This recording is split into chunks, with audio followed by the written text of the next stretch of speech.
Look at this. Really look. What you're seeing isn't just a picture. It's a mirror. A mirror reflecting the universe as it truly is. A tapestry of light, woven across unimaginable distances. But for the architects of our cosmic understanding, this mirror isn't merely reflecting light. It's revealing a fundamental flaw in the blueprint of everything we thought we knew. Because shimmering in this impossible glow is a ghost, a galaxy so impossibly bright, so impossibly ancient, it simply shouldn't exist. Not here, not now. For generations, humanity has gazed up at the night sky, a vast, unknowable canvas. We've always been driven by an insatiable hunger to understand where we came from, how this grand cosmic story began. And for decades, we thought we had it. We constructed this elegant, intricate narrative, the Big Bang Theory, a beautiful, logical explanation for the birth and evolution of everything. It told us a story of fire and fury, of a universe born from an infinitely small, infinitely hot point, expanding outwards, cooling, and gradually, patiently, creating the cosmos we see today. Imagine the universe as a newborn, fresh out of the cosmic womb. It was a chaotic, featureless soup of fundamental particles. No stars, no planets, certainly no galaxies, just raw energy and matter, slowly coalescing. Over hundreds of millions of years, gravity began its tireless work, pulling together clumps of hydrogen and helium. These first, tentative whispers of structure were tiny, fragile proto-galaxies, little more than cosmic dust bunnies, forming the first solitary stars. These weren't the majestic spirals or grand ellipticals we see today. Oh no. They were small, scrappy, and rudimentary. Think of it like building a city. You don't start with skyscrapers. You start with single bricks, then small houses, then maybe a few neighborhoods. It takes time. Eons. And the universe, we believed, followed the same patient, incremental blueprint. Galaxies grew from the bottom up, from the inside out. Over billions of years, these tiny galactic seeds would merge, collide, cannibalize each other, slowly assembling into the colossal structures we now observe, like our own Milky Way, a sprawling metropolis of hundreds of billions of stars. It's a beautiful, coherent story, one that science has been painstakingly constructing, layer by layer, for nearly a century. We had a timeline. We had a roadmap. We had the answers. And then, James Webb happened. The James Webb Space Telescope. You've seen the images. The cosmic cliffs, the pillars of creation, the shimmering nebulae. Each one a masterpiece, pushing the boundaries of human vision. But Webb wasn't just built for pretty pictures. It was designed to be a time machine, an infrared marvel capable of peering back, almost to the very beginning, to the universe's infancy, to catch those first, faint flickers of light from the earliest stars and galaxies. It was meant to confirm our beautiful story, to fill in the missing chapters of cosmic evolution. What it found instead, well, it was like opening a history book about ancient Rome and finding pictures of modern skyscrapers on the very first page. Scientists, the unsung heroes of this cosmic drama, were poring over Webb's initial data, their hearts pounding with the thrill of discovery. They expected to see those small, nascent galaxies, those cosmic dust bunnies. They expected to see the universe's awkward teenage years, full of promise but still developing. What they found instead were fully formed, massive, mature galaxies, not just one, but dozens, gigantic, brilliant, complex structures, teeming with billions of stars, already settled into elegant shapes, complete with the heavy elements that only form after generations of stars have lived and died. Imagine that. You're looking at a photograph of the universe when it was barely 300 million years old, a cosmic toddler, just 2% of its current age. And in that picture, you see something that looks like a full-grown adult, a galaxy. Let's call it the anomaly, shining with the intensity of 1,000 Milky Ways. Its stars already ancient, its structure already settled, as if it had simply skipped the entire awkward growth phase. It's like finding a fully formed human being emerge from an embryo in a matter of days. It fundamentally breaks the timeline. This wasn't just an anomaly. This was a crisis. When Dr. Jane Sharma, an astrophysicist at the forefront of these discoveries, first saw the data, she thought it was an error, a glitch in the telescope, a miscalibration. She told her team to recheck everything, every pixel, every spectral line. But the data was solid. The observations were undeniable. It was like a gut punch, she later confessed, her voice thick with a mix of awe and bewilderment. Everything we thought we knew about galaxy formation, it just wasn't adding up. We were looking at something that shouldn't exist. The implications are staggering. If these massive, mature galaxies existed so early, it means they formed far, far faster than any of our current models predict. Our theories of how matter clumps together, how stars ignite, how galaxies grow, they're all based on the assumption that gravity takes its sweet time.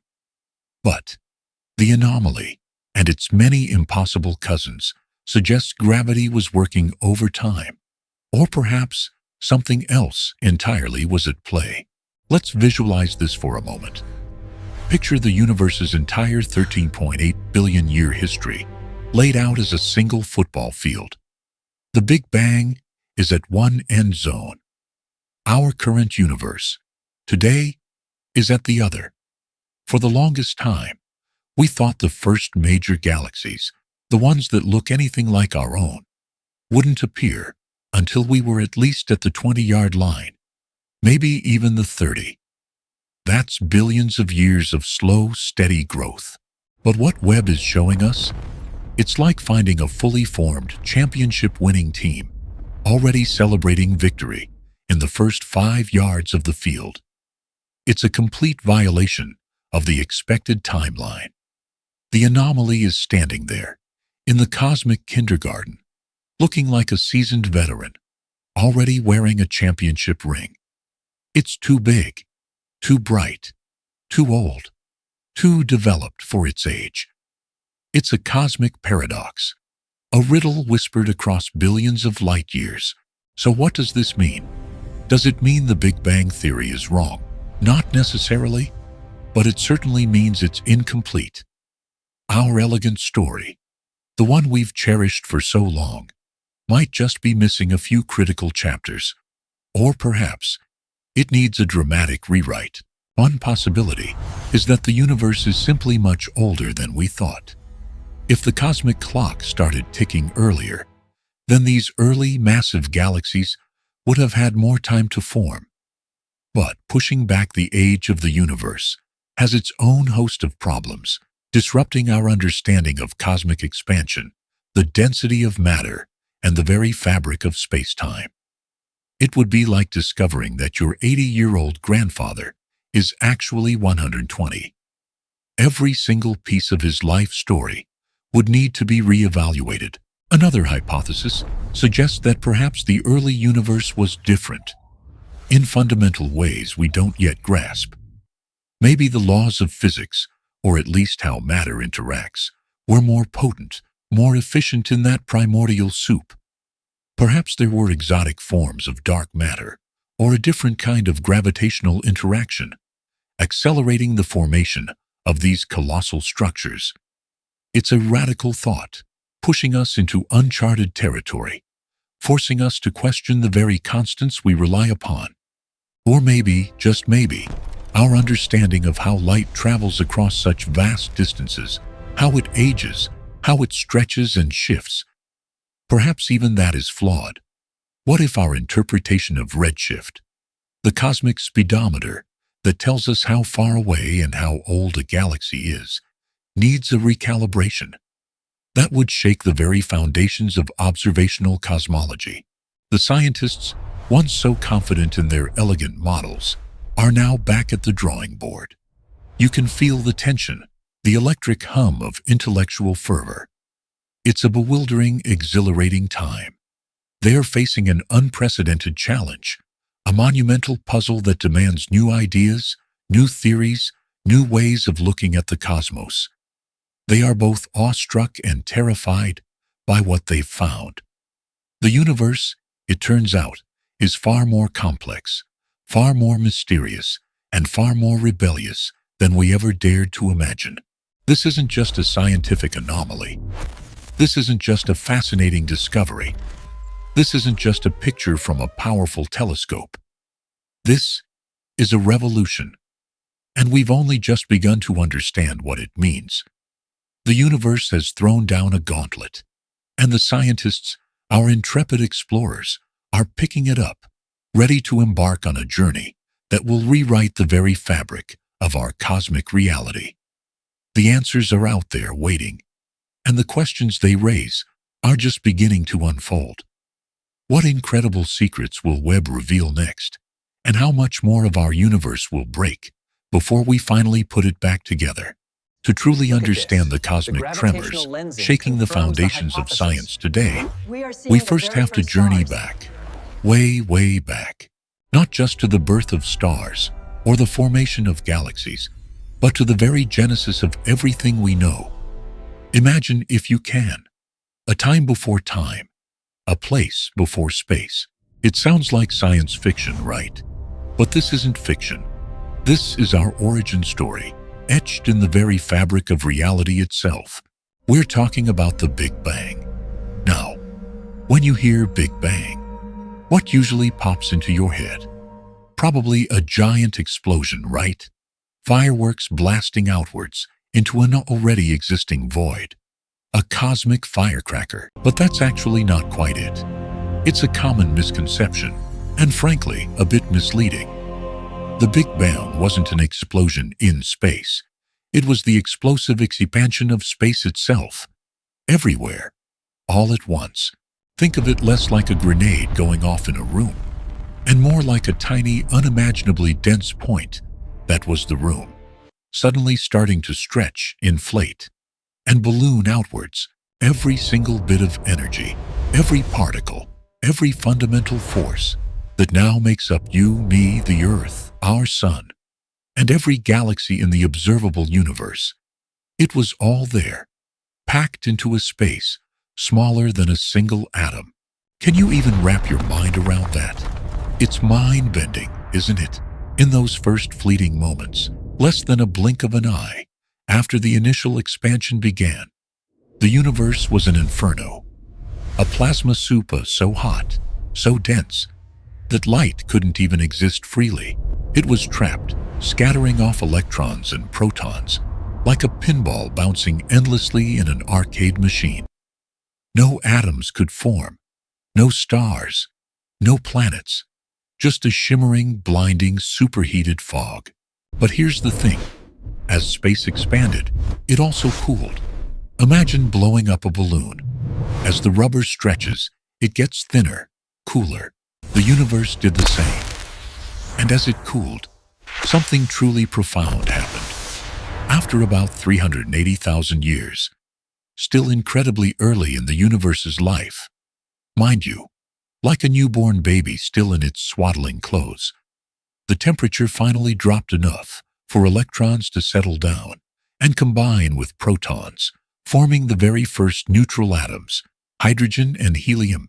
And just like that, the universe became transparent. Suddenly, light could travel freely, no longer constantly bumping into charged particles. It was like a thick fog finally lifting, revealing a vast open sky. This moment, this cosmic unveiling, produced a flash of light that still echoes through the cosmos today. It's the oldest light we can possibly see, a faint, all-pervasive glow known as the cosmic microwave background radiation, or CMB.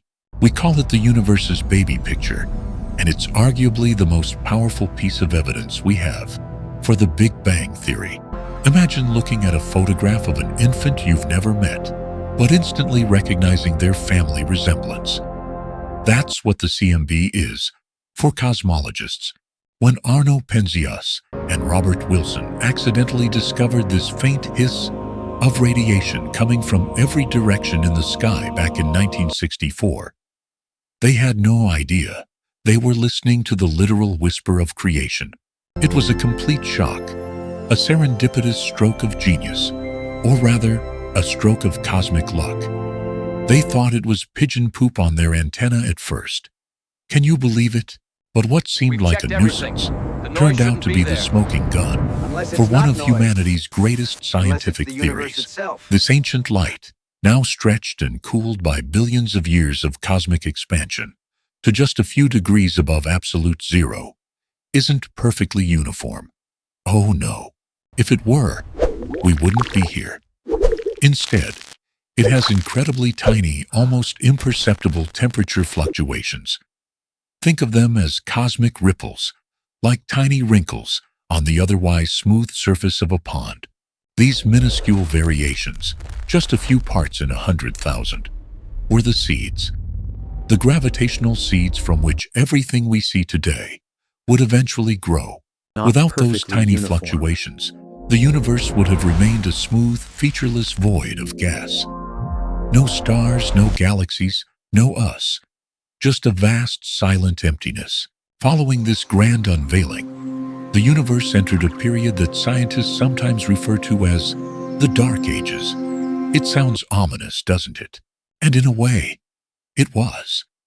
For hundreds of millions of years after the CMB burst forth, the universe was profoundly, majestically dark. There were no stars yet, no galaxies, just an expanding ocean of neutral hydrogen and helium gas, gently cooling, gradually becoming less dense. Imagine the deepest, most isolated void you can conceive. A vast, silent cosmic womb, pregnant with potential, but utterly devoid of light. This was the universe for hundreds of millions of years. It was a period of profound emptiness, a cosmic interlude before the grand symphony of light and matter truly began. You wouldn't have seen a thing. Not a flicker, not a twinkle. Just the uniform, cold darkness, permeated by the faint, ancient glow of the CMB. Slowly, steadily fading. It was a time of anticipation, a quiet gestation, waiting for something, anything to ignite. And then, it happened.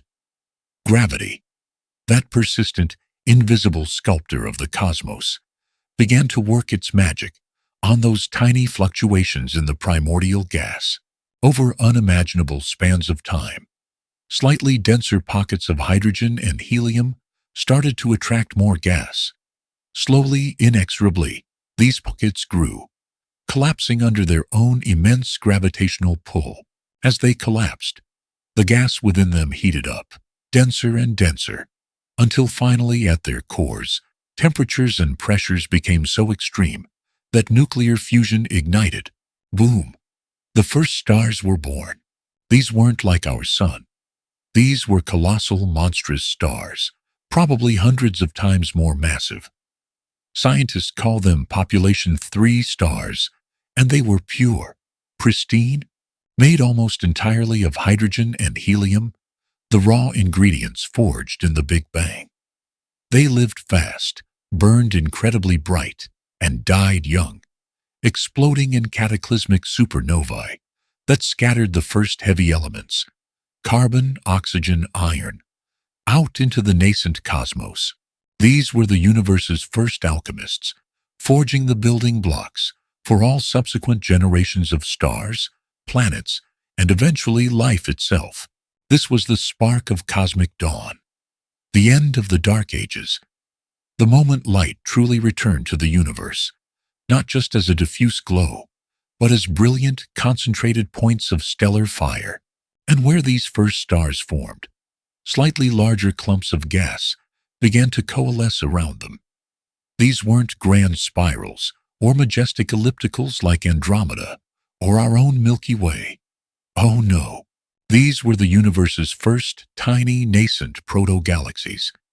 Think of them as cosmic toddlers, small, irregular, perhaps just a few thousand stars, barely visible against the still dark backdrop of the early universe.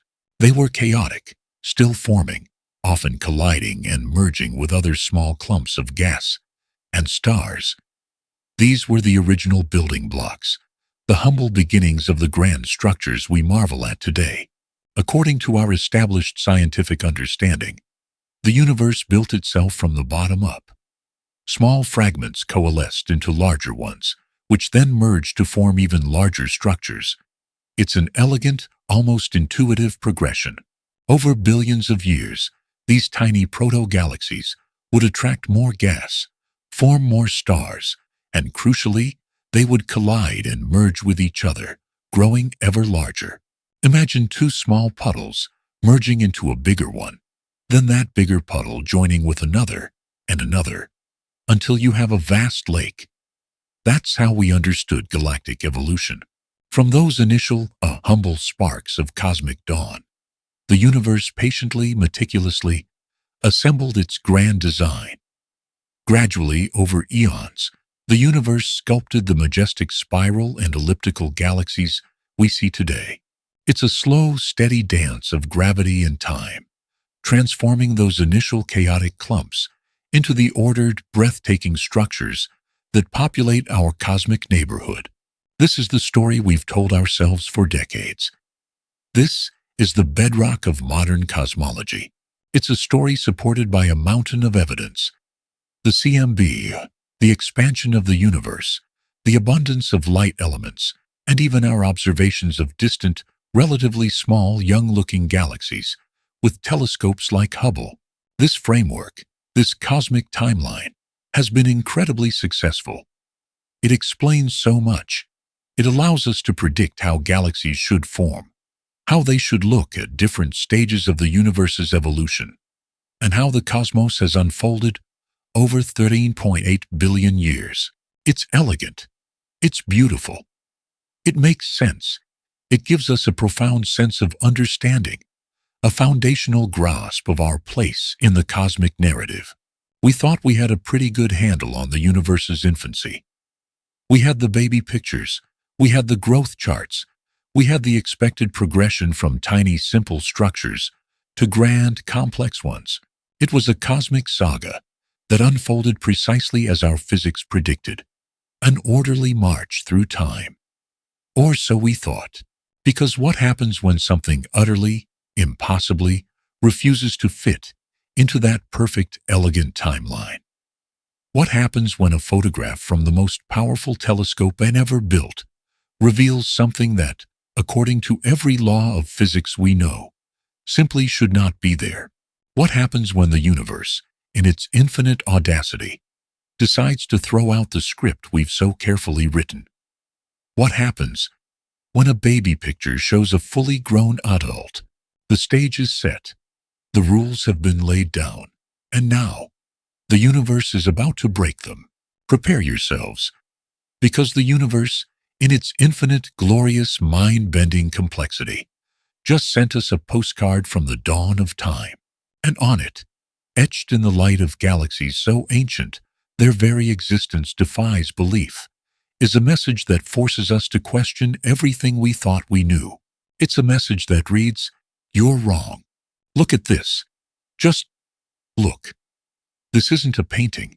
It's not some artist's fantastical rendition of a cosmic dreamscape. This is real. This is light that has traveled for billions upon billions of years to reach our tiny blue dot, a whisper from the very edges of existence. And for most of us, it's simply beautiful. A majestic testament to the universe's endless creativity. But for the astronomers, the cosmologists, the brilliant minds who've dedicated their lives to mapping our cosmic history, this image isn't just beautiful. It's a slap in the face. It's a gut punch to decades of painstakingly constructed theory. Because this galaxy right here, according to everything we understand about how the universe works, it shouldn't exist. Not like this. Not then. Let's rewind just for a moment. Remember our grand cosmic story, the Big Bang, the fiery birth of everything. Then, a long, dark age. For hundreds of millions of years, the universe was just a soup of hydrogen and helium, cooling down, expanding. Eventually, gravity, that tireless architect, began to pull things together. Tiny clumps formed. The first stars ignited, blazing into existence like cosmic fireflies, briefly illuminating the darkness. These were small, simple stars, forming in small, simple gas clouds. And from these first, humble beginnings, the story went, galaxies started to grow. Think of it like a cosmic construction project.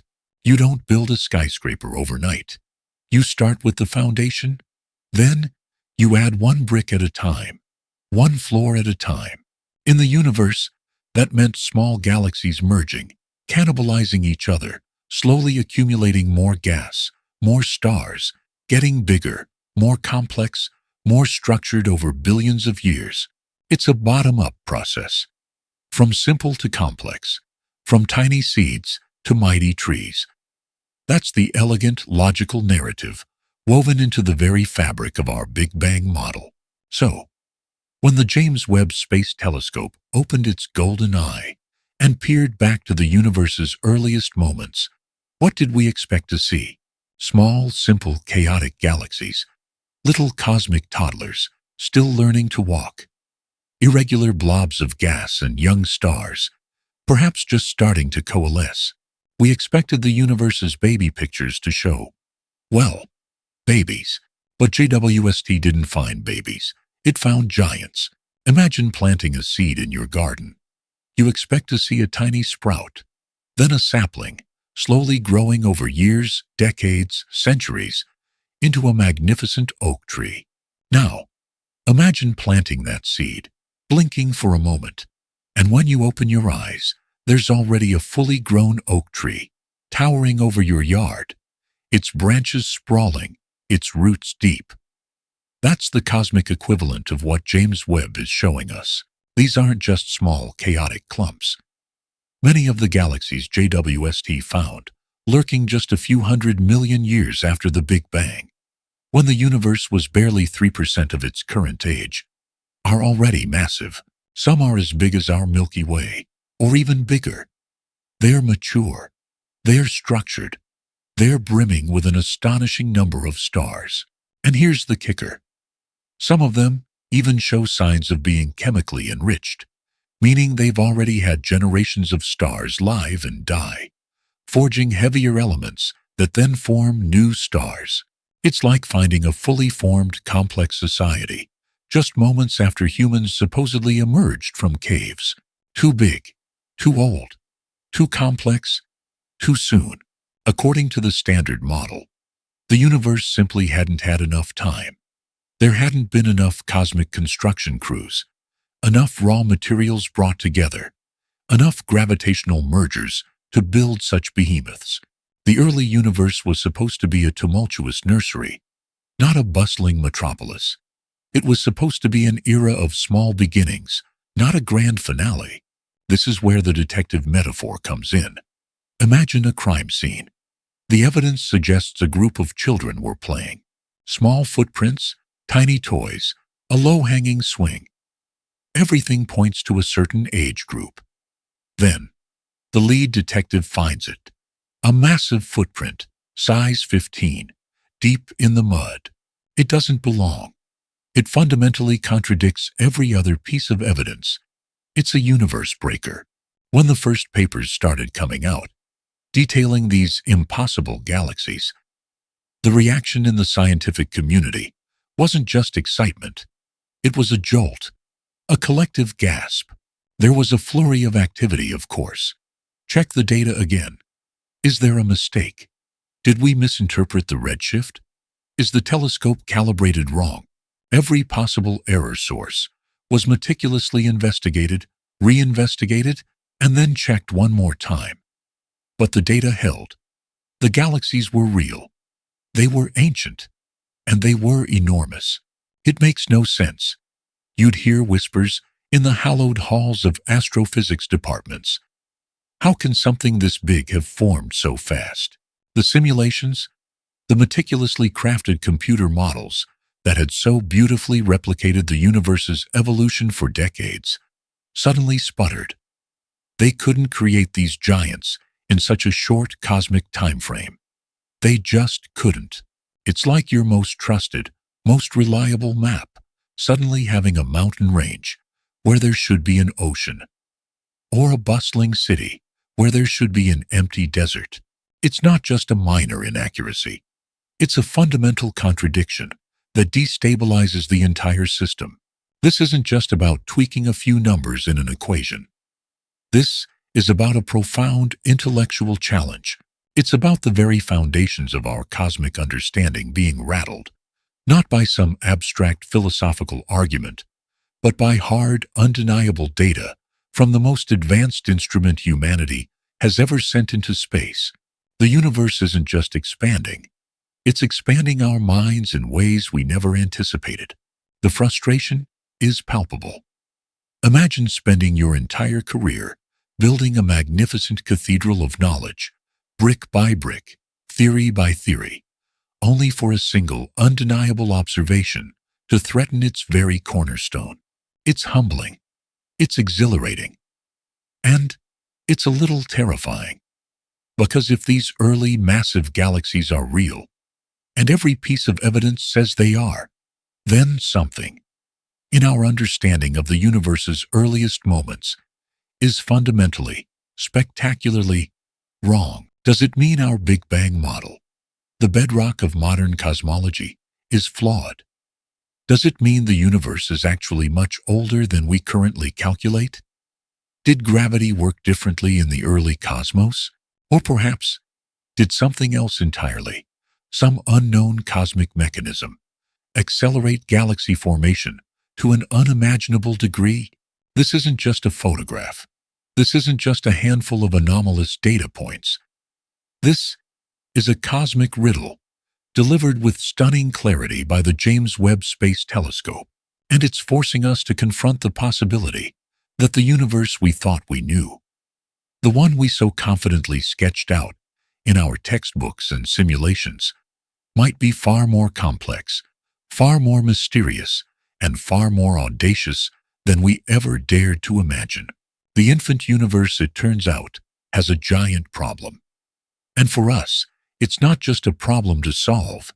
It's an invitation to question everything, to re-examine our assumptions, to embark on a new scientific revolution. Because when the universe breaks the rules, that's when the real discovery truly begins. The foundations are shaking. The script has been torn up. And the next chapter, well, the next chapter of cosmic history is about to be written.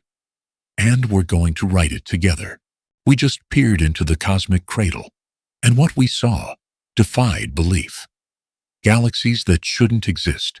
Structures that broke every rule we thought we knew about the universe's infancy. It's enough to make you question everything. But what if, for a moment, we zoom out from that impossible beginning? What if we zoom in instead, on the improbable, on the story of how, against all odds, our cosmic home, our very existence, was meticulously, patiently, almost magically constructed? Because for all the shocking revelations of the early universe, the journey from those first wisps of gas to the vibrant, sprawling cosmic cities we call galaxies, and eventually to you sitting there right now, is a narrative no less astounding. It's a story of architecture on the grandest scale imaginable, built over billions of years, brick by stellar brick. Imagine the universe after those first few 100 million years, after the initial turbulence, after the first impossible galaxies had already begun to blaze. The cosmos was still a vast, dark ocean, but it wasn't empty. It was filled with hydrogen and helium gas, mostly, and the invisible scaffolding of dark matter, a mysterious substance whose gravity was the silent architect of everything that followed. Gravity? It's the sculptor of the cosmos, working patiently, relentlessly. Where gas was just a tiny bit denser, gravity pulled harder. More gas accumulated, making it denser still, pulling even harder. It's a runaway process, a slow-motion avalanche, building over eons. These accumulating clouds of gas, supported by their dark matter halos, were the primordial seeds of galaxies. Our own Milky Way, a majestic spiral of hundreds of billions of stars, began as one such humble, lumpy cloud.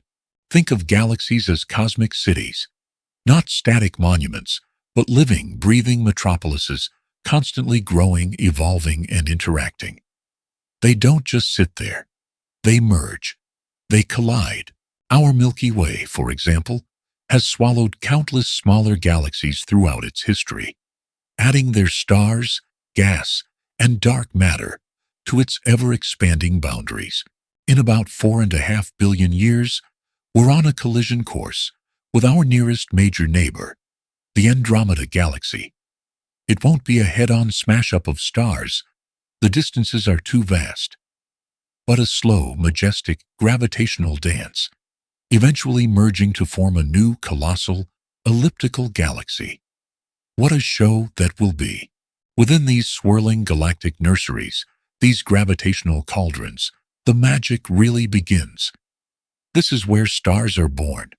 You see these breathtaking nebulae, these glowing clouds of gas and dust. They're often called stellar nurseries, and for good reason. They are the birthplaces of suns. Again, it all starts with gravity. Pockets of gas and dust within these nebulae become just dense enough to start collapsing under their own weight.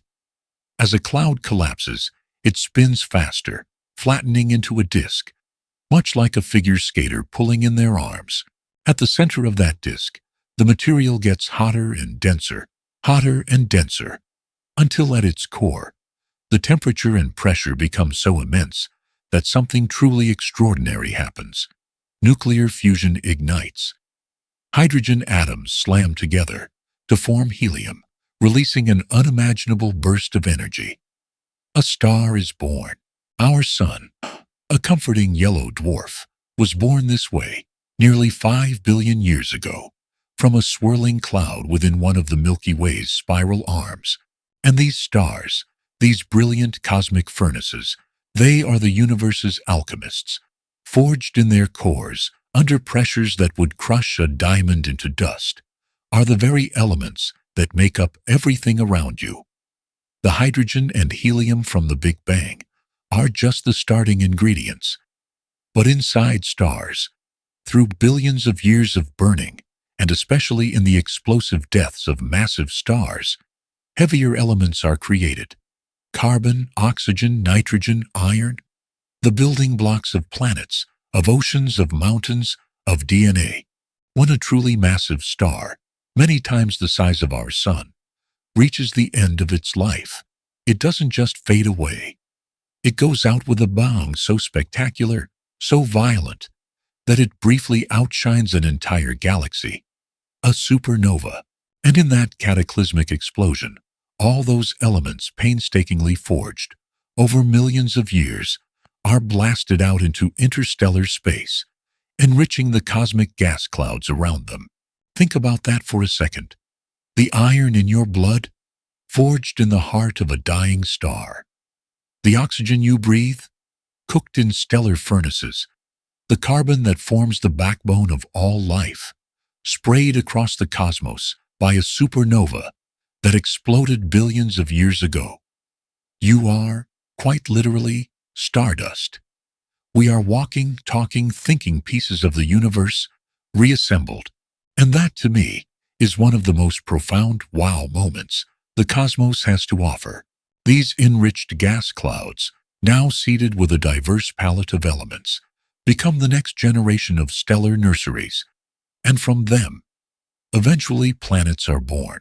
Our own solar system is a testament to this intricate, patient process.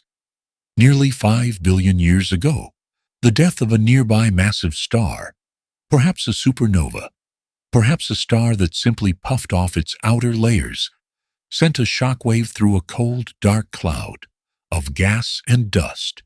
That shockwave triggered its collapse, just like we described earlier. As it collapsed, it flattened into a spinning disk, a protoplanetary disk.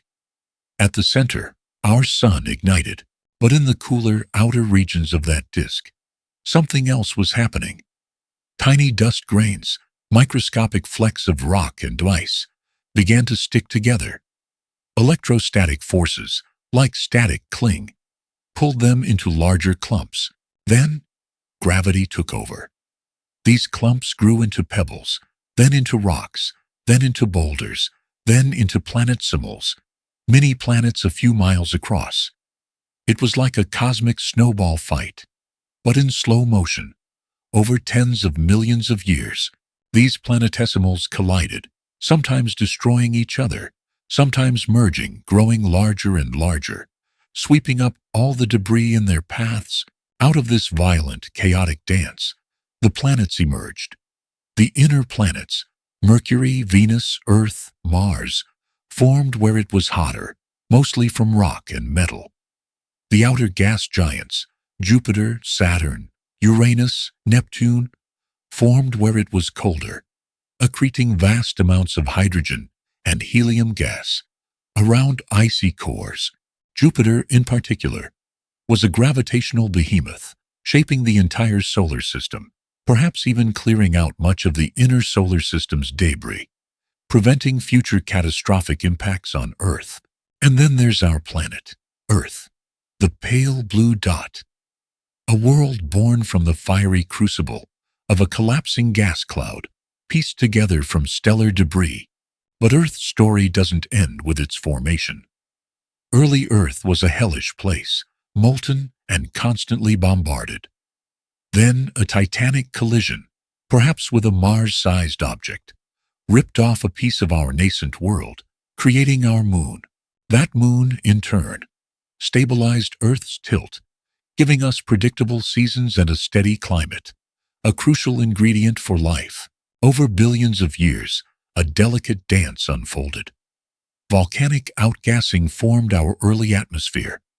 Comets and asteroids, remnants from the solar system's formation, delivered water, filling our oceans. The planet cooled, continents formed, and in those warm primordial seas, the first stirrings of life began. This isn't a story of instant creation, like the early impossible galaxies.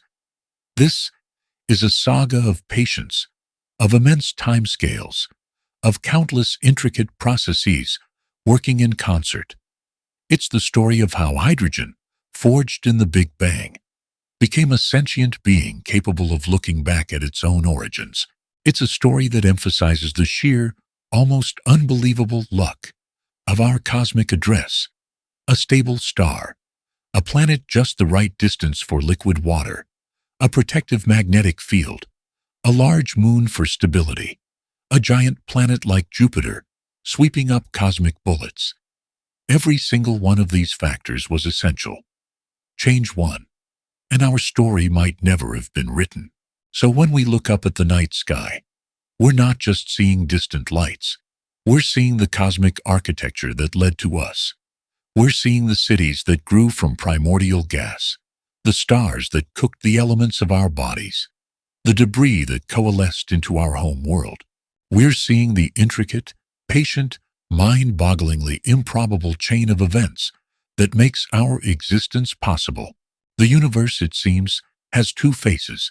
One, a wild, rule-breaking infant, forming massive structures at impossible speeds. The other, a patient, deliberate architect, building worlds and systems with a precision that defies belief. We are the product of the latter, a testament to the long, slow, incredible journey of cosmic evolution. But if our cosmic home is such an intricate, improbable marvel, a unique masterpiece woven from stardust and time, what does that say about the other vast, glittering cities out there? What other architectures, what other homes, what other stories are waiting to be discovered, hidden within the countless galaxies that still beckon us to explore? The universe has shown us its impossible beginnings. Now, it's time to ask, what incredible ends has it wrought? And what, in this vast, unexplored cosmos, is truly possible? What other architectures, what other homes, what other stories are waiting to be discovered, hidden within the countless galaxies that still beckon us to explore? The universe has shown us its impossible beginnings. Now, it's time to ask, what incredible ends has it wrought? And what, in this vast, unexplored cosmos, is truly possible? That question, that burning curiosity about what else is out there, is what drives us. It's what drove the engineers and scientists to build the James Webb Space Telescope. And it's what drove the astronomers, those modern-day explorers, to point its golden eye towards the furthest reaches of space and time. What they found there, among the oldest, most distant glimmers of creation, wasn't just possible. It was, according to everything we thought we knew, absolutely impossible. Imagine you're an archaeologist. You've got your theories, your timelines, your blueprints for how civilizations rise and fall. You expect to find simple early tools from the Stone Age, then gradually more complex ones, leading up to, say, Roman artifacts. It's a logical progression, right? Now, imagine digging into a layer of earth you know, absolutely know, is from the Stone Age. You sift through the dirt, your heart pounding with anticipation, and you find a perfectly preserved, gleaming Roman chariot. That's the kind of gut punch, the kind of bewildering revelation that JWST has delivered to cosmology. For decades, our cosmic blueprint for galaxy formation has been elegant, logical, and mostly confirmed by earlier telescopes like Hubble. It's called hierarchical formation. Basically, the universe starts small. After the Big Bang, hydrogen and helium gas coalesce into tiny clumps drawn together by gravity, especially around invisible halos of dark matter. These small clumps form the very first simple baby galaxies. Over billions of years, these babies grow up. They collide, they merge, they cannibalize each other, slowly building up into the grand, majestic spiral and elliptical galaxies we see today. Like our own Milky Way, it's a cosmic evolution, from simple to complex, from tiny to titanic. You wouldn't expect to find a fully formed, sprawling metropolis in the middle of a prehistoric village, would you? But that's exactly what James Webb did. When its infrared vision peered back to just a few 100 million years after the Big Bang, a mere blink in the cosmic eye, it didn't just find those expected baby galaxies, it found giants, full-grown, mature, dazzling cities of stars, already assembled and radiating light, as if they'd had billions of years to evolve. These weren't just a few anomalies. They were a significant population. And they were, to put it mildly, a monumental problem. How do we even know these distant smudges of light are so problematic? This isn't just about a blurry image. This is where JWST's true superpower comes into play. Spectroscopy. Think of it like a cosmic barcode scanner. When light from a distant galaxy passes through a prism, or in JWST's case, an instrument called a spectrograph, it splits into its individual wavelengths, like a rainbow. But this rainbow isn't just pretty. It's packed with information. Dark lines, bright lines. These are the unique fingerprints of specific chemical elements. They tell us what the galaxy is made of. And critically, how redshifted that light is tells us how far away, and therefore how old, the light is.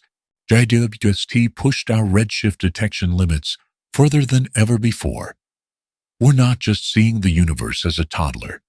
We're seeing it in its infancy, barely out of the cradle. And what those spectrographs revealed about these universe-breaker galaxies sent chills down the spines of astronomers. First, let's talk about their age.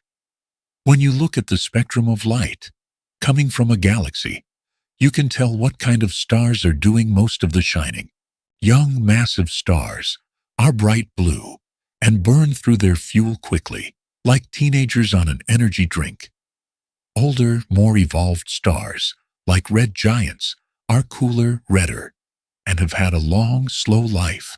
When JWST analyzed the light from these early behemoths, the spectra weren't dominated by the frantic blues of brand-new stellar nurseries. They showed the telltale signs of evolved star populations. We're talking stars that had already lived their lives, swelled into red giants, and even gone supernova. This means these galaxies weren't just forming stars now. They had already formed generations of stars before the light left them. It's like finding a baby that already has wrinkles and a full set of wisdom teeth. It defies the cosmic clock. Then there's their sheer mass. How do you weigh a galaxy billions of light years away? Again, spectroscopy helps. The brightness of a galaxy, coupled with its stellar population, can give us an estimate. But even more powerfully, the way light is broadened or shifted by the galaxy's internal motions, the rotation of its stars, the movement of its gas, tells us about its gravitational pull. Massive galaxies have stronger gravity, which means faster internal motions. What JWST found was galaxies that were frankly too heavy. We're talking hundreds of billions of solar masses, sometimes even a trillion, already packed into these early structures. According to our models, there simply hadn't been enough time or enough raw material to accumulate that much mass in such a short period after the Big Bang. It's like finding a skyscraper already standing when the construction crew just broke ground yesterday. And finally, the kicker, their metallicity. In astronomy, metals are anything heavier than hydrogen and helium. These elements, carbon, oxygen, iron, gold, are forged in the hearts of stars through nuclear fusion, and then dispersed into space when those stars explode as supernovae. So the more generations of stars that have lived and died in a galaxy, the richer it becomes in these heavy elements. It's like a cosmic recycling program. Each generation of stars enriches the next. When JWST looked at the spectra of these early universe breakers, it found significant amounts of these heavy elements. This wasn't the pristine, nearly metal-free gas you'd expect from the very first stars. This was material that had already been processed, refined, and recycled through multiple cycles of stellar birth and death. It was like finding a sophisticated alloy metal tool in the Stone Age. Put it all together. These galaxies were old, massive, and chemically evolved. They were, by all accounts, fully mature cities of stars, but they were appearing in an epoch of the universe when, according to our most trusted cosmic blueprint, only small, simple, pristine villages should have existed. The initial reaction among the scientific community? Disbelief. Utter, profound disbelief. You don't just throw out a century of painstakingly built cosmological theory because of a few blurry pixels. Scientists, being the cautious, skeptical bunch they are, immediately suspected error. Was the telescope miscalibrated? Was there some unknown contaminant in the data? Were the models for interpreting the light wrong? Were they simply misidentifying these objects? Teams of astronomers from institutions across the globe engaged in frantic rechecking. They ran their simulations again, tweaked their algorithms, scoured the raw data for anomalies. They tried every conceivable way to make these galaxies fit into the existing framework. They argued, they debated, they presented their findings to skeptical colleagues. It was a period of intense intellectual struggle, a cosmic detective story where every new clue just seemed to complicate the picture further. But as more and more independent analyses came in, as different teams using different methods arrived at the same unsettling conclusions, the uncomfortable truth began to sink in. The data was robust. The observations were real. The universe, it seemed, was winking at us, revealing a secret it had kept for billions of years. These impossible galaxies were there. And with that acceptance came a cascade of questions, each one challenging the very foundations of modern cosmology. What if our cosmic clock runs differently? What if the expansion of the universe wasn't as uniform or as predictable in the earliest epochs as we thought? Could there have been periods of accelerated growth or different physics at play that allowed gravity to sculpt these colossal structures far more rapidly? What if our understanding of gravity itself is incomplete? Einstein's general relativity has served us incredibly well, but it struggles in certain extreme cosmic environments.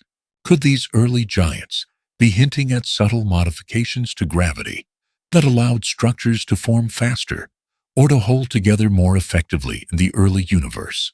What if our models for dark matter, that invisible scaffolding that helps galaxies form, are wrong? Perhaps dark matter interacts in ways we don't yet understand. Or perhaps there are other exotic particles at play that accelerated the assembly of these cosmic cities. And the biggest, most provocative question of all: what if the Big Bang Theory, our reigning model for the universe's origin and evolution, needs a fundamental rewrite? Now let's be clear. No one is saying the Big Bang didn't happen. The evidence for a hot, dense beginning is overwhelming. But what these JWST discoveries suggest is that our understanding of the first few 100 million years after that Big Bang is, at best, incomplete, and at worst, fundamentally flawed. It's like having the first chapter of a book, but realizing the characters and plot points it sets up don't quite match the subsequent chapters. This isn't just a few new data points. This isn't just an interesting footnote in the annals of science. This is a moment of profound scientific upheaval. It's the universe itself, reaching out across billions of years and billions of light years to tell us quite emphatically that we don't know as much as we thought we did. And that, my friends, is one of the most exciting things that can happen in science. Because when our models break, that's when true discovery begins. That's when we're forced to think bigger, to challenge our assumptions, to push the boundaries of human knowledge into realms we hadn't even imagined. The James Webb Space Telescope hasn't just shown us pretty pictures. It has handed us a cosmic puzzle with missing pieces, a mystery wrapped in starlight. And as scientists grapple with this universe-breaking revelation, as they frantically search for new theories and new physics to explain what shouldn't exist, we are left to wonder: what other fundamental truths about our universe are waiting to be unraveled? What other blueprints are about to be shattered? And what incredible, unimaginable reality will emerge from the wreckage of our old understanding? The journey has just begun, and the universe has already proven itself to be far stranger and far more awe-inspiring than we ever dared to dream. If the James Webb Space Telescope has taught us anything, it's that the universe is far more audacious, far more imaginative than we ever gave it credit for. It defies our neat little boxes. It laughs at our assumptions. And nowhere is that defiant, mind-bending power more evident than in its most extreme creations, the cosmic wonders and monsters that push the very laws of physics to their absolute breaking point. You see, the universe isn't just about elegant spirals and glowing nebulae. It's also a realm of unimaginable violence and incomprehensible densities, where stars don't just fade away. They collapse into objects so bizarre, so alien, they make science fiction look tame. We're talking about matter crushed beyond anything we can replicate, gravity warped beyond recognition, and forces that could tear you apart atom by atom. These are the universe's true extreme engines. And they're not just curiosities. They're integral to the cosmic story, shaping galaxies, forging elements, and constantly reminding us just how much we still don't understand. Let's start with one of the universe's most extreme creations, the neutron star. Imagine a star, a massive one, at least 8 times the mass of our own sun, living its life, burning through its fuel. But unlike our sun, which will gently swell and then fade, these colossal stars meet a spectacular cataclysmic end, a supernova. For a fleeting moment, they can outshine an entire galaxy. But what's left behind is something truly mind-boggling. The outer layers of the star are blown away in a glorious, expanding shell of gas and dust. But the core collapses. It's a gravitational implosion so powerful that it crushes every atom, every electron, every proton, every neutron, until they're all squeezed together, shoulder to shoulder, into a sphere no bigger than a city. Seriously, think about a giant star, hundreds of thousands of miles across, shrinking down to the size of Los Angeles. This isn't just dense, it's hyper-dense. If you could take a single sugar cube of neutron star material, it would weigh more than Mount Everest. A teaspoon of it, that would outweigh every car, every truck, every train, every skyscraper on Earth combined. It would crush a battleship into a speck, its matter pushed to its absolute breaking point. A cosmic relic so bizarre, it almost feels like a cheat code for physics. And these aren't just inert lumps. Many neutron stars are born spinning incredibly fast. We're talking hundreds of rotations per second. Imagine a city spinning that fast. As they spin, they emit powerful beams of radio waves from their magnetic poles. And if one of those beams happens to sweep past Earth, we detect it as a regular, incredibly precise pulse. We call these objects pulsars. They're like cosmic lighthouses, ticking away with metronomic precision, allowing astronomers to study the very fabric of space-time and test Einstein's theories with unprecedented accuracy. When Jocelyn Bell Burnell first detected these strange regular signals in 1967, her initial thought, and the thought of her supervisor Anthony Hewish, was almost comical. Could it be little green men? Could it be an alien civilization sending us a message? It was such a radical departure from anything known that extraterrestrial intelligence was, for a fleeting moment, a serious consideration. The scientific community was buzzing with a mix of confusion, excitement, and a healthy dose of skepticism. But through rigorous analysis, the truth emerged. Not aliens, but something almost as fantastical. A new, unimaginably dense type of star. It was a triumph of observation, meeting an unexpected reality, forcing us to expand our cosmic dictionary. But even among these stellar zombies, there are extremes. Some neutron stars have magnetic fields so incredibly powerful. They're called magnetars.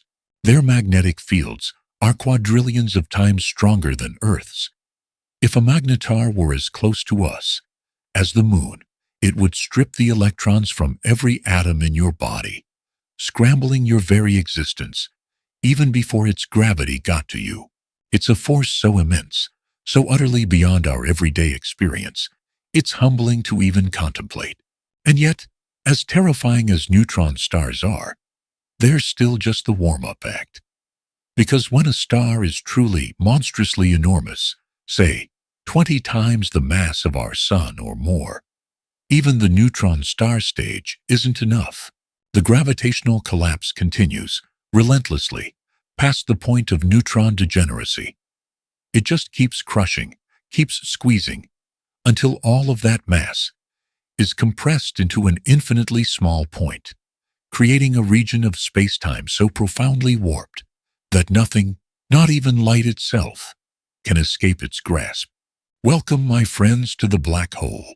For decades, black holes were theoretical constructs, mathematical oddities predicted by Einstein's general relativity.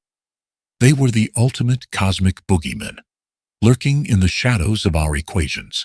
The idea was simple, yet terrifying. A point of no return, an invisible boundary called the event horizon. Cross that threshold, and you are gone. Forever. No escape. Imagine falling into one. As you approach the event horizon, the gravity becomes so intense, so differential, that it starts to stretch you. Your feet, being closer to the black hole than your head, would feel a stronger gravitational pull. You'd be pulled apart, elongated like a piece of cosmic spaghetti. Scientists actually have a word for it: spaghettification. It's not pretty. It's a brutal atomic unraveling into oblivion. But black holes aren't just cosmic vacuum cleaners. They are, paradoxically, also immense engines of creation and destruction, shaping the very fabric of galaxies. At the heart of almost every large galaxy, including our own Milky Way, lies a supermassive black hole. These are not just a few times the mass of our Sun. They can be millions, even billions of times more massive. Our own Sagittarius AU, at the center of the Milky Way, is about 4 million times the Sun's mass. These colossal gravity wells aren't just sitting there idly. They're often surrounded by swirling disks of gas and dust, heated to incredible temperatures by friction, blazing with X-rays and gamma rays. These accretion disks can be the brightest objects in the universe, powering quasars that outshine entire galaxies. They can launch jets of plasma, thousands of light years into space, seeding star formation and influencing the evolution of their host galaxies. They are the universe's ultimate recycling plants, devouring old stars and gas, only to indirectly fuel new cosmic endeavors. For a long time, black holes were just theoretical. Then, in 2019, something truly monumental happened. A global collaboration of scientists using a network of telescopes around the world as one Earth-sized instrument, the Event Horizon Telescope, managed to capture the first-ever direct image of a black hole. It wasn't a picture of the black hole itself, because you can't see nothing. It was a picture of its shadow, the silhouette cast against the superheated gas swirling around its event horizon. At the heart of the galaxy Messier 87, the image, a fiery orange ring surrounding an abyss of perfect darkness, was more than just a scientific triumph. It was proof. It was the universe finally revealing one of its deepest, darkest secrets. The sheer exhilaration of those scientists, the culmination of decades of work across continents, uniting the world's telescopes to snap a picture of the unseeable, was palpable. It confirmed what Einstein predicted a century ago, but it also opened up new questions, pushing us to refine our understanding of gravity in its most extreme forms. So from neutron stars, condensed to impossible densities, to black holes, warping space-time into an inescapable abyss, these cosmic engines are not just fascinating. They are fundamental. They are the universe's ultimate what-ifs, made real. They remind us that our everyday intuition, our human scale, is hopelessly inadequate for comprehending the true nature of reality out there. These objects, these extreme engines, are not anomalies. They are integral to the cosmic tapestry, shaping the evolution of galaxies, forging new elements, and creating conditions so utterly alien that they stretch the very limits of our imagination. They are a testament to the universe's bewildering complexity, its capacity for forces and states of matter that defy our most basic understanding.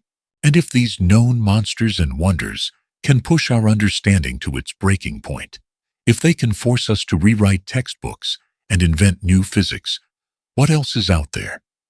What other impossible truths are lurking in the cosmic shadows, waiting for our telescopes to peer deeper, for our minds to conceive of the truly inconceivable? The universe has already proven itself to be far stranger, far more awe-inspiring than we ever dared to dream. And the journey into its most profound mysteries, my friends, has only just begun. We've gazed at the universe's most extreme engines, its devourers of light and time, its colossal birthplaces of stars. We've seen objects so mind-bendingly powerful, so utterly alien, that they've already begun to push the boundaries of what we thought possible. But what if I told you that the greatest mysteries, the most profound enigmas, aren't found in the blinding glare of a quasar or the crushing gravity of a black hole? What if the true puppeteers of the cosmos, the architects of its grand design, are entirely invisible? Imagine a vast, intricate ballet. Galaxies swirl and dance, stars ignite and fade, cosmic filaments stretch across billions of light years. It's a performance of unimaginable scale and beauty. But watch closely. Something is off. The dancers are moving too fast, too gracefully, holding together in ways that defy the known laws of physics. They're pirouetting without visible strings, holding formation, as if guided by an unseen choreographer. And that, my friends, is our introduction to the universe's most profound secret, the invisible hand of dark matter and dark energy. For decades, scientists have been peering into the cosmic abyss, meticulously mapping galaxies, measuring their rotations, and observing the colossal collisions of galaxy clusters. And time and again, they've stumbled upon a glaring inconsistency. Our celestial models, based on all the matter we can see, the stars, the planets, the gas clouds, simply don't add up. Take a galaxy, any galaxy. Ours, Andromeda, that spiral beauty Messier 81. They spin, and if you know how much visible mass is in them, you can predict how fast their outer edges should be rotating. It's like spinning a pizza dough. The stuff at the edge should fly off if the center isn't holding it tight enough. But when astronomers looked, they found something astonishing. The outer stars and gas in galaxies were whirling around far too quickly to be held by the gravity of the visible matter alone. They should have flung themselves into intergalactic space billions of years ago. Yet, they're still there, dancing in formation. It was like watching a magic trick. The only way for these galaxies to stay together, the only way for the outer stars to remain gravitationally bound, was if there was much more mass than we could see, a colossal invisible scaffolding supporting the entire structure. We call it dark matter.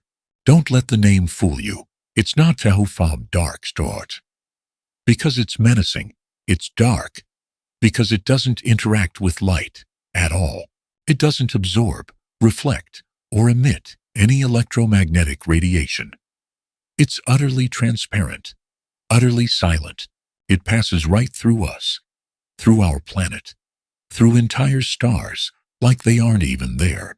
You are, right now, being bombarded by trillions of dark matter particles, and you wouldn't even know it. It's the ultimate ghost in the machine, a pervasive ghostly presence that dominates the gravitational landscape of the universe. Think about it this way. Everything you've ever touched, seen, tasted, everything that makes up you and me, the Earth, the Sun, all the nebulae and galaxies we can photograph, that's just a paltry 5% of the entire universe. 5%. The remaining 27%, that's dark matter, an invisible gravitational giant that outweighs all the stars and galaxies combined by a factor of 5. It's the cosmic glue, the hidden architect, silently holding galaxies together, shaping the colossal web-like structure of the universe, forming the gravitational wells where the visible galaxies eventually condense and thrive. Without dark matter, there would be no galaxies, no stars, no planets, no us. The universe would be a diffuse, featureless expanse of gas, unable to coalesce into the magnificent structures we observe. It's a humbling thought, isn't it? That our very existence owes itself to something we cannot see, cannot touch, and still don't fully understand.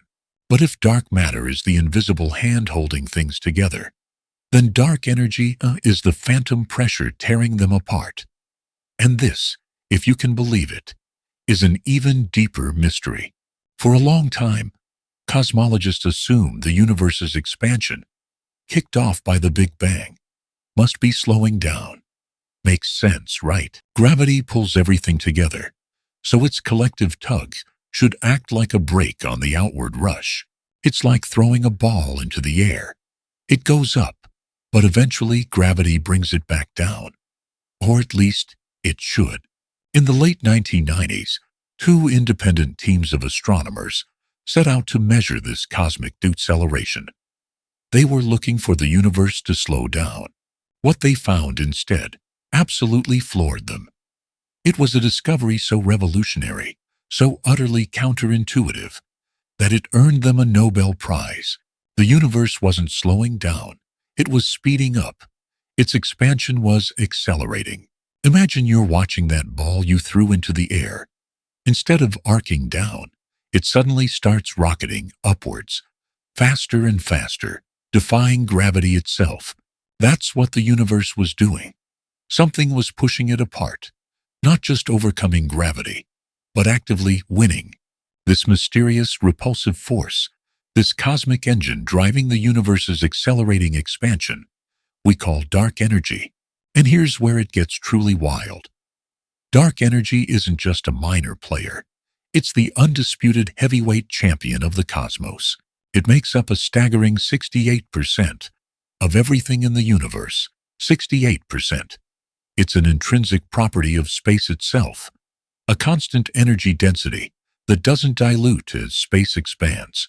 The more space there is, the more dark energy there is, creating a runaway feedback loop that will eventually rip apart galaxies, then stars, then atoms themselves, in what some call the Big Rip. This is the ultimate cosmic puppeteer, pulling the strings on the largest scales, determining the ultimate fate of all existence. Dark matter builds the stage, and dark energy dictates the final act. We don't know what it is. We don't know why it exists. It's arguably the biggest unanswered question in all of physics. So, where do our 9 universe-breaking galaxies fit into this shadow dance? Those impossibly large, impossibly mature galaxies that James Webb found lurking in the early universe, appearing far too soon after the Big Bang, defying our standard models of cosmic evolution.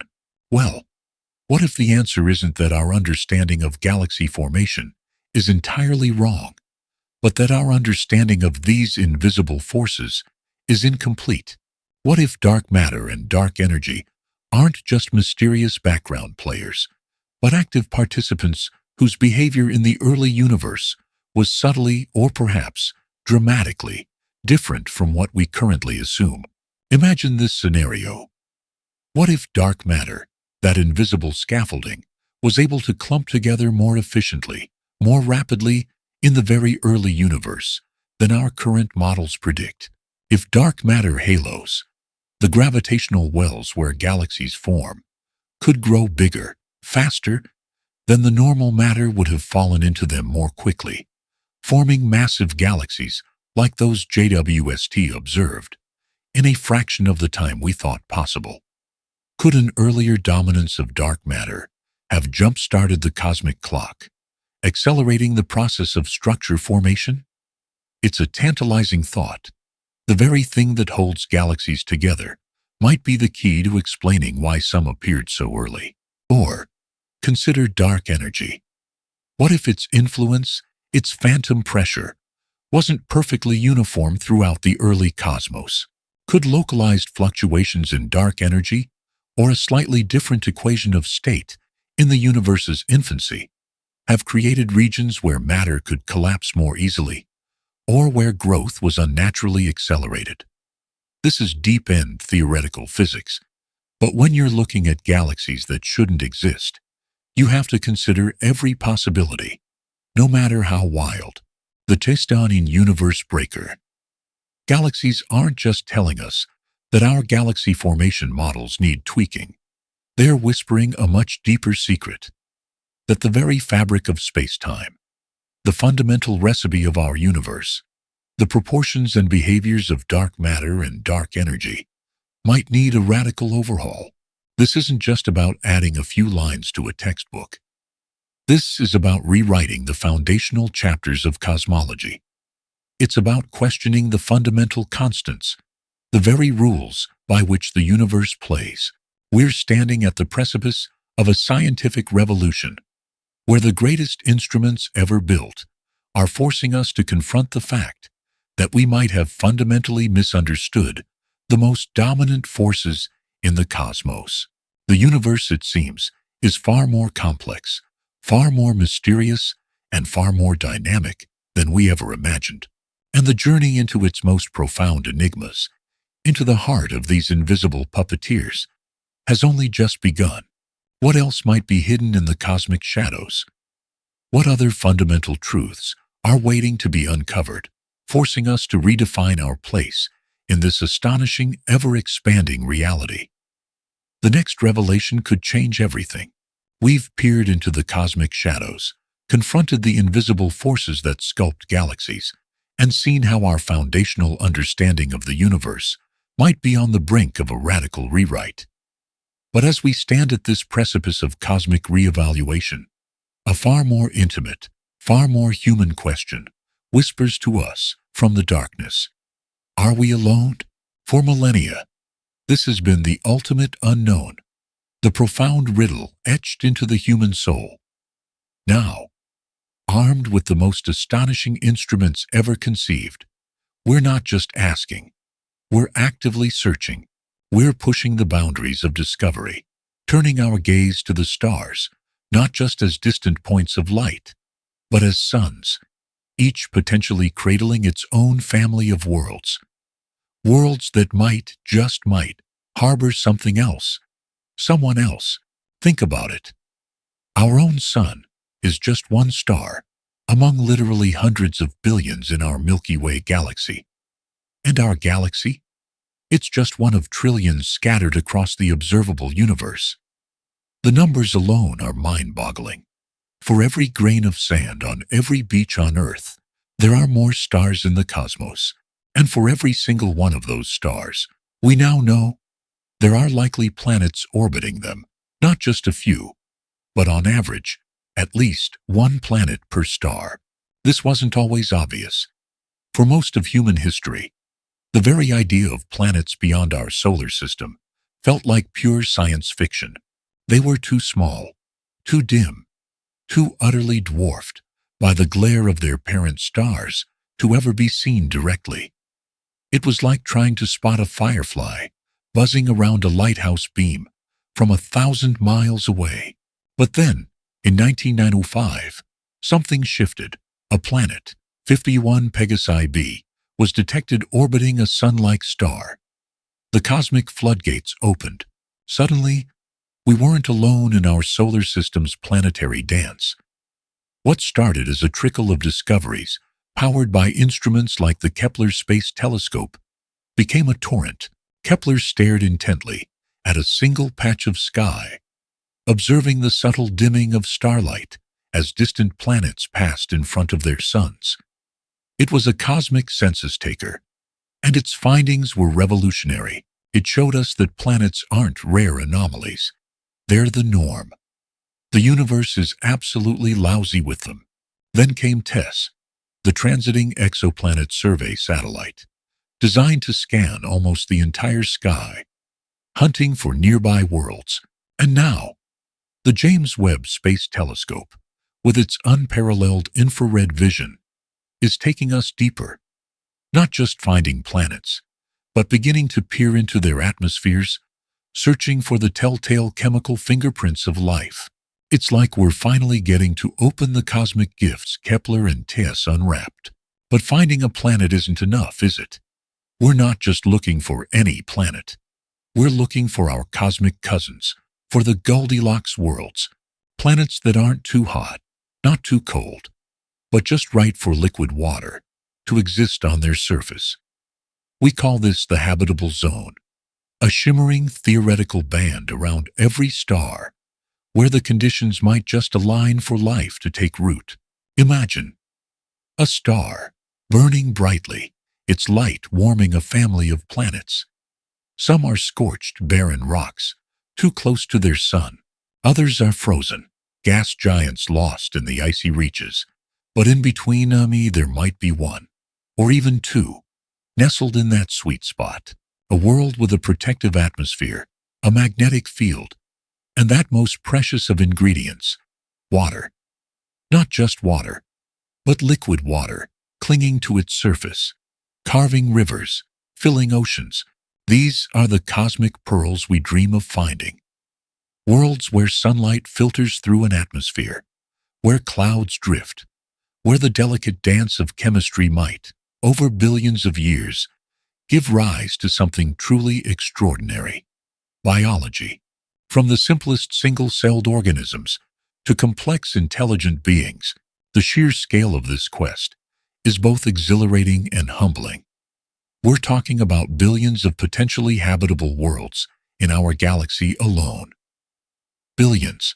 So, if the universe is so vast, so ancient, and so seemingly brimming with potential homes for life, where is everybody? This, my friends, is the Fermi paradox, a cosmic riddle that keeps astronomers, philosophers, and dreamers up at night. The argument goes like this. Given the sheer number of stars, the vast stretches of cosmic time, and the apparent ease with which life took hold on Earth, it seems statistically improbable that we are alone. If even a tiny fraction of those habitable planets developed life, and an even tinier fraction developed intelligent life, then the universe should be teeming with civilizations. Some of them, given enough time, should have spread across their galaxies, perhaps even visited Earth. So, where are they? Why haven't we heard a single peep? It's a chilling question, isn't it? It suggests a few uncomfortable possibilities. Maybe intelligent life is incredibly rare, a fluke, a cosmic accident that only happened here. Or maybe, once civilizations reach a certain level of technological advancement, they tend to destroy themselves, a great filter that prevents life from spreading far beyond its home world. Or perhaps, and this is a more hopeful thought, they are out there, but the distances are so immense, the signals so faint, that we simply haven't found them yet. Or maybe, just maybe, they're so advanced, they've moved beyond our understanding, existing in forms or dimensions we can't even comprehend. But now, the James Webb Space Telescope, that universe breaker we talked about earlier, might be offering us a new angle on this ancient puzzle. Remember those impossibly large, impossibly old galaxies it found in the early universe? The ones that forced us to question the very timeline of cosmic evolution. Well, those discoveries aren't just rewriting the story of galaxies. They could be rewriting the story of life. If the universe was capable of forming massive galaxies and stars far earlier than we ever thought possible, what does that imply for planets? It means rocky worlds, and the conditions for life could have emerged much, much sooner, instead of life needing billions of years to get started after the universe had settled down. It might have had a head start. The cosmic clock, it seems, began ticking for biology far earlier than we imagined. This is a game changer for the Fermi paradox. If life had more time to evolve on more planets earlier in the universe's history, then the odds of intelligent life emerging increase. But it also means that if civilizations did rise and fall, they might have done so billions of years ago. We might be looking for current residents when we should be looking for ancient ruins, for whispers of long-gone empires, for echoes of civilizations that bloomed and faded before our own sun was even born. It's like arriving at a party billions of years late. The JWST isn't just showing us distant galaxies, it's revealing the very building blocks of life in cosmic nurseries. It's detecting complex organic molecules, the very stuff of our existence, in the atmospheres of distant exoplanets and in the swirling clouds where new stars are being born. It's showing us that the ingredients for life are not rare. They're ubiquitous. They're everywhere. So the question shifts from is life possible to is life inevitable? And if it is, the Fermi paradox becomes even more acute. But critically, the JWST is giving us new tools to test these theories. We're not just pondering in the dark anymore.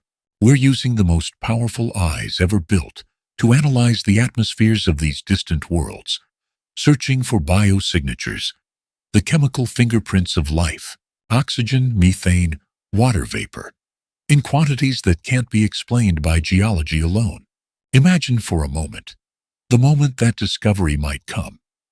A spectrum, a series of squiggles on a graph, that tells us unequivocally that another world, light years away, is breathing, that it's alive. It would be the most profound discovery in human history, forever changing our understanding of our place in the cosmos. It would transform the silent, lonely universe into a vibrant, bustling tapestry of biology. This isn't just about finding another planet. It's about confronting our deepest fears and our grandest hopes. It's about understanding if our consciousness is a solitary spark in the vast dark or part of a universal chorus. The universe breaker data from JWST hasn't just shown us older galaxies. It's hinted at a cosmic timeline that is even more conducive to life than we ever dared to imagine. It's given us a new sense of urgency, a renewed hope that the silence might just be a matter of perception, of listening hard enough, in the right places, at the right time. The search for extraterrestrial life, once confined to science fiction, is now a thriving field of scientific inquiry. And with every new exoplanet we find, with every atmospheric signature we analyze, with every ancient galaxy that challenges our cosmic timeline, we move closer to an answer. The universe, it seems, is not just expanding, it's whispering. And the James Webb Space Telescope?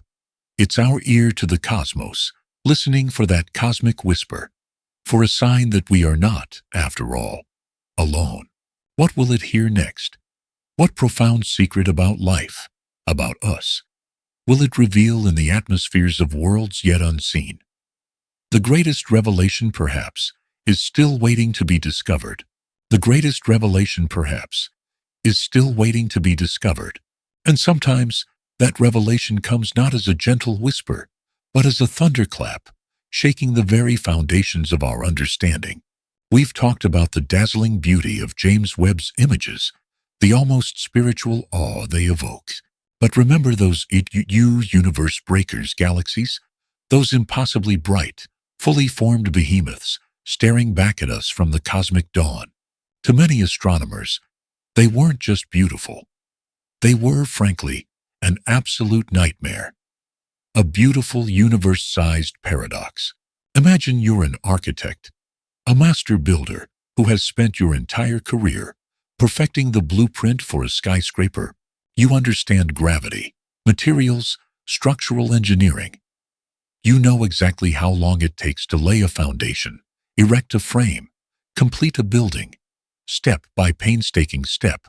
Then, one morning, you look out your window and see a fully furnished, 100-story building standing tall, in a spot where, according to your perfect blueprint, only a small concrete slab should have been poured yesterday. That's the feeling. That's the profound, stomach-dropping bewilderment that rippled through the scientific community when Webb started sending back images of galaxies that, by all rights, shouldn't have existed.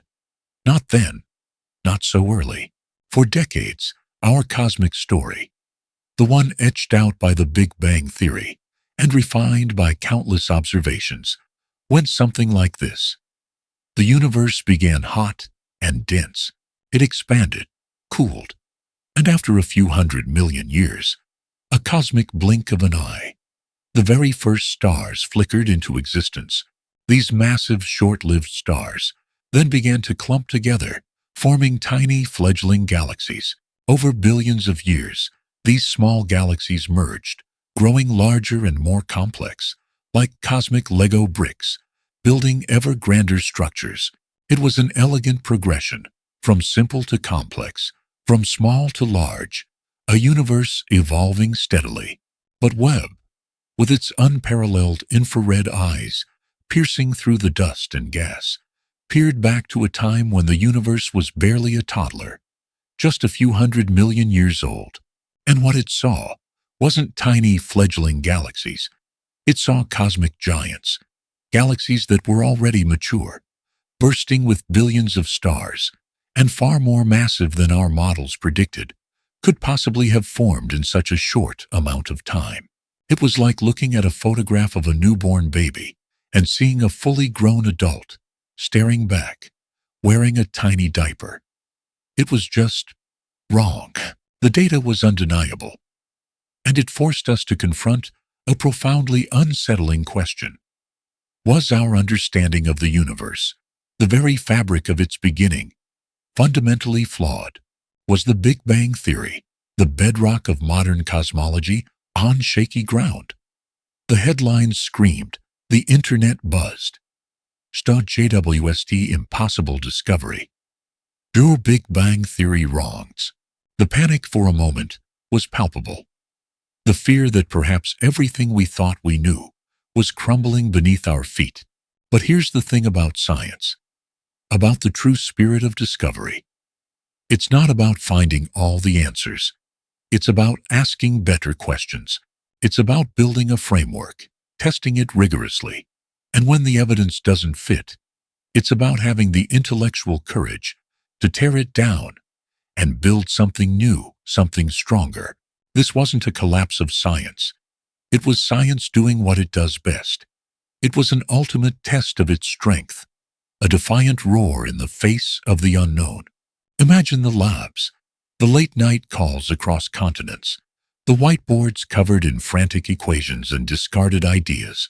Imagine the intense debates, the spirited arguments, the quiet moments of frustration, where a scientist stares blankly at a screen, wondering if they've missed something fundamental. Then, the sudden, exhilarating burst of inspiration. This is the human drama behind the data, the emotional roller coaster of discovery. Scientists aren't emotionless robots. They pour their lives, their intellect, their very souls into understanding the cosmos. And when a single image from a telescope challenges decades of accepted wisdom, it's not just a professional crisis. It's a deeply personal one. It's a moment where you feel the universe itself is winking at you, saying, "Rah, you thought you knew me. Think again." But then, the shift. The crisis gives way to curiosity. The fear gives way to a thrilling sense of possibility. Okay, they're saying, their voices buzzing with renewed energy. The universe just showed us something we didn't expect. So, what could explain it? This is where the real adventure begins. This is where the Nitya universe breaker becomes the universe builder. This is where the very act of questioning becomes an act of creation. One bold hypothesis suggests that perhaps the Big Bang isn't wrong, but incomplete. What if the universe expanded much faster, or in a subtly different way, in its earliest moments than we currently understand? Imagine a cosmic accelerator, pushing matter together more rapidly, forming stars and galaxies at an astonishing pace. This wouldn't overturn the Big Bang. It would refine it, adding new layers of complexity, new chapters to our understanding of the universe's infancy. It's like realizing your brand new sports car can go from 0 to 60 in 3 seconds, not 6. The car still works perfectly. It's just way more powerful, way more dynamic than you ever dared to imagine. Another tantalizing idea, gaining serious traction. What if the universe is simply older? What if the cosmic clock started ticking earlier than we've precisely calculated? Our current age estimate for the universe, roughly 13.8 billion years, is derived from observing the expansion rate and looking back at the cosmic microwave background. But if there were subtle factors we missed, if our understanding of dark energy, the mysterious force accelerating the universe's expansion, is slightly off, then maybe those early galaxies had more time to grow. Picture it. Instead of a 13.8 billion-year-old journey, perhaps the universe has been around for 15, 16, even 20 billion years. That extra time, those bonus billions of years, could provide the necessary cosmic nursery for those colossal early galaxies to mature. It's a subtle tweak with profound implications, like finding an extra hour in your day that lets you get so much more done, allowing you to build incredible things you never thought possible within the original time frame. And then there's the truly mind-bending possibility. What if we need to rethink some fundamental physics? What if our understanding of gravity, or the properties of dark matter, or even the nature of light itself, needs revision? This is the most radical, the most exciting, and perhaps the most humbling prospect. It would be like discovering that the rules of chess aren't quite what you thought, and suddenly, entire new strategies, new ways to play, open up. Imagine if gravity was slightly different in the very early universe, allowing matter to clump together more efficiently, like a cosmic superglue. Or if there are new exotic particles influencing galaxy formation in ways we haven't even dreamed of. This isn't just rewriting a chapter. It's potentially rewriting the entire textbook, adding whole new sections on fundamental forces and particles we're only just beginning to conceive. These aren't just wild guesses. These are rigorously debated, mathematically robust hypotheses being explored by brilliant minds across the globe. They're being tested, simulated, and scrutinized with a ferocity that speaks to the passion of the scientific endeavor. And that, my friends, is the ultimate strength of science. It's not a rigid dogma, not a dusty tome of unchangeable facts. It's a dynamic, living conversation with reality, constantly evolving, constantly self-correcting. When the universe shows us something new, something utterly unexpected, we don't ignore it. We lean in. We listen. We adapt. We celebrate the mystery. And what a profound privilege it is to be alive during such a moment. We are not just passive observers. We are active participants in this grand unfolding story.